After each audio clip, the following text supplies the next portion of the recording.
Razlog zbog kojeg stalno završavate sa istim tipom ljudi nije slučajnost, niti loša sreća, nego obrazac koji vaš prepoznaje i ponavlja. I ako vam se čini da birate različite osobe, u stvarnosti birate isti osjećaj, isti dinamiku i isti ishod, samo u drugačijem pakovanju. Na početku svake takve priče sve izgleda savršeno. Osoba vas razumije, daje vam pažnju koju dugo niste osjetili i ponaša se kao da ste konačno pronašli ono što ste tražili. Međutim, ta faza ne traje. Polako, gotovo neprimjetno, stvari počinju da se mijenjaju. Počinjete sumnjati u sebe, prilagođavati se više nego što ste planirali i opravdavati ponašanja koja ranije ne biste tolerisali. U tom trenutku većina ljudi postavlja pogrešno pitanje. Pitate se zašto vam se to opet desilo i ko je kriv, ali rijetko ko zastane i zapita se zašto mu je taj osjećaj bio poznat od samog početka. Istina je da vaš ne traži ono što je najbolje za vas, nego ono što mu je poznato. Ako ste navikli na nesigurnost, emocionalni pritisak ili potrebu da se dokazujete, vaš mozak će to prepoznati kao normalno, čak i kada vam to šteti. Zbog toga manipulator ne ulazi u vaš život slučajno. On prepoznaje obrasce koje vi sami još niste osvijestili. Ako vidi da imate potrebu da budete prihvaćeni, da izbjegavate konflikt ili da stalno tražite potvrdu, on će se prilagoditi upravo tim slabim tačkama. To nije intuicija s njegove strane, nego iskustvo i obrazac koji ponavlja sa svakom novom osobom. Ljudi koji su empatični, koji žele razumjeti druge i koji su spremni dati drugu šansu često vjeruju da rade ispravnu stvar. Međutim, bez jasnih granica ta empatija postaje prostor u koji drugi ulaze bez ograničenja.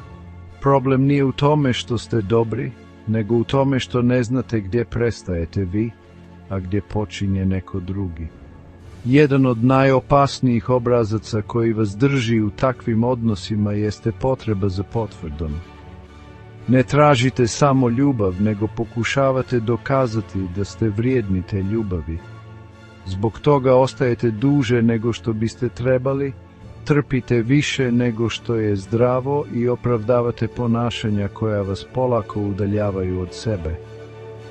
Svaki put kada ignorišete svoj unutrašnji osjećaj nelagode i kažete sebi da pretjerujete, vi zapravo učite svoj mozak da ne vjeruje vlastitim signalima. Vremenom taj osjećaj postaje slabiji, a tuđe ponašanje dobija sve veću težinu. U tom trenutku više ne reagujete na realnost, nego na verziju stvarnosti koja vam je nametnuta. Zato se isti obrazac ponavlja, ne zato što nemate izbora, nego zato što ne prepoznajete trenutak u kojem ulazite u istu priču. Promjena ne počinje kada promijenite osobu, nego kada promijenite način na koji reagujete na poznate signale. Prvi korak nije u tome da tražite savršenu osobu, nego da naučite prepoznati ono što za vas nije zdravo. To znači da morate prihvatiti nelagodu kada postavljate granice, jer je to osjećaj koji niste navikli imati. To znači da morate naučiti reći ne bez objašnjavanja, jer svako dodatno objašnjenje otvara prostor za manipulaciju.